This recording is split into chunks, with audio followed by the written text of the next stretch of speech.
This is Optimal Relationships Daily, episode 1186, When the Holidays Bring the Memory of Loss, by Dr. Margaret Rutherford of drmargaretrutherford.com.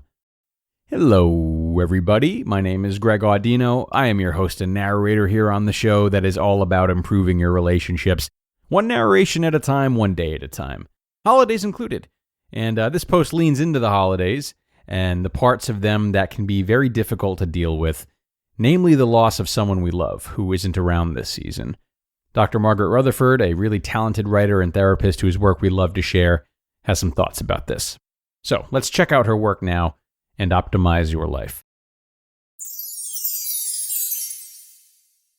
When the Holidays Bring the Memory of Loss, by Dr. Margaret Rutherford of drmargaretrutherford.com. December 17th, 2007, the day my mom died. I can remember where I was standing when my brothers called me. 9:23 a.m., in my kitchen, in front of the stove. It was odd hearing from Spencer that morning. His halting but loving voice came over the line.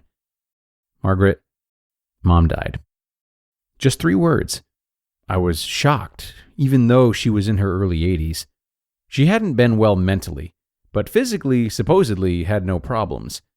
I don't remember much about the next few hours, except I canceled my patients for the next few days. It was hard to decide what to say. A death in the family didn't sound right somehow. It wasn't enough. I remember wishing that I had known that she was going to die, because I didn't have anything to wear. It was a terribly silly thing to think, but a distraction. My mother was always beautifully dressed, and she was patiently waiting for me to get out of my jeans period, as she called it. I chose an olive green outfit, but knew that Mother didn't really like me in green. I needed something blue, but there was no time. When I saw my mother's body at the funeral home, it was so odd. Maybe it was because I hadn't watched her die, but an awful sound gushed out of my throat like a wounded animal. I was alone, having driven down from Fayetteville to Pine Bluff, my hometown. My family owns the funeral home, so they had put her body back in the chapel area, where I had been many times in the past, often with her. I so wanted her to move, to respond to me. That's when it began to sink in. I had worked at the funeral home during the summers. I had seen many people dead. Just not my mom. Not my mother.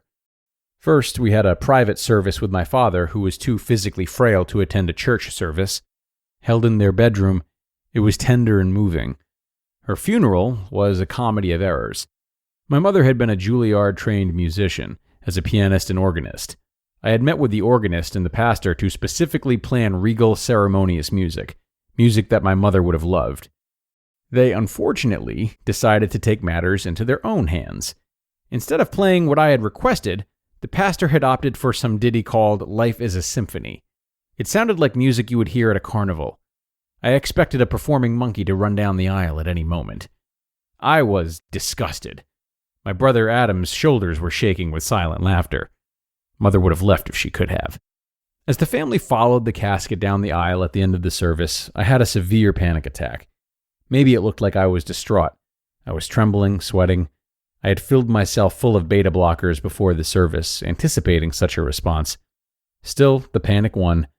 I shook uncontrollably, almost fell in my high-heeled boots, and clung to the usher who was leading me out.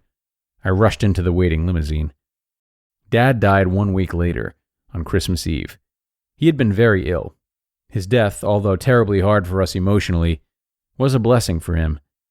If you've lost someone you love this year, or if it's the anniversary of their death, you can celebrate their life by creating a ritual that is meaningful for you. We were numb at that point. We planned his service for a few days later. I had time to actually go buy a dress. I walked into the store, making a joke about needing a dress for a funeral, while inside my heart was breaking. I bought low-heeled pumps. At the church, many people kindly said they loved each other so much, they were supposed to go together. You know, that stuff doesn't help, and I don't believe it anyway. I have known a lot of people who deeply loved their spouses, who outlived them many years. I think my father had been sick for so long that he may have given himself permission to let go. But that's it. Christmas was a blur. Christmas of 2008 was hard. I made a point of giving each grandchild a piece of my mother's jewelry. That's how I coped. As a family, we did a Dirty Santa game, which was something we had never had as a tradition. It helped us through our vulnerability, but it's interesting that we haven't done it since. To everything, there is a season. I've watched many people go through the holidays trying to cope with complicated emotions. Many are mourning what their families never were, are not now, or never will be capable of being. Physical abuse, alcoholism, and drug abuse, even neglect or emotional estrangement, becomes more poignant during that time of year. It stings more.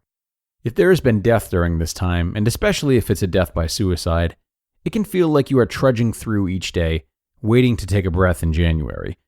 If you've lost someone you love this year, or if it's the anniversary of their death, you can celebrate their life by creating a ritual that is meaningful for you. You can honor that they are still alive in your heart and mind, and always will be. I plan to do the same. You just listened to the post titled, "When the Holidays Bring the Memory of Loss," by Dr. Margaret Rutherford of drmargaretrutherford.com. ORD listeners, if you're here, then you're as excited as I am that mental health is becoming not only more talked about, but that there are so many more resources for those in need. And one of the best resources available is our sponsor, Noom Mood. Noom Mood guides you to mental wellness one step at a time, giving you the tools you need to tackle stress so you'll feel empowered to take on whatever life throws at you. As for me, I really get caught up in cyclical, obsessive thinking, going way past productive thoughts and deep into rumination. But Noom Mood has helped me to not judge my thoughts and also help shift them into thoughts that are more healthy and driven. And Noom can help you the same way. Because you're bigger than your troubles, you're capable of adapting a lot more than you think, and Noom's behavior change experts know that. So, start to worry less and feel happier by using Noom for just 10 minutes a day. Sign up for your trial at noom.com/ORD. That's NOOM.com/ORD to start your trial today. And thanks so much to Dr. Margaret for that really vulnerable and heartwarming read. So, we stay with the idea of grief between this episode and the two prior. And hopefully what we can take from all of this is that the losses we're sad about, similar to the wins or gains we're jovial about, come in seasons. And those seasons are best approached with honor and gratitude.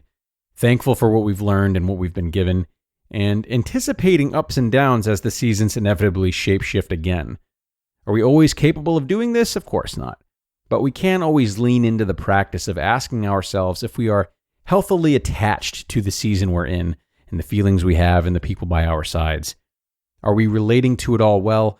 Are we allowing ourselves to feel the way we need to? Or are we clinging to a person, a place, a feeling, or a desire that simply is not in season right now? Maybe it's a lot to consider, but I hope you'll treat yourself as well as you can next time you are in a place of loss.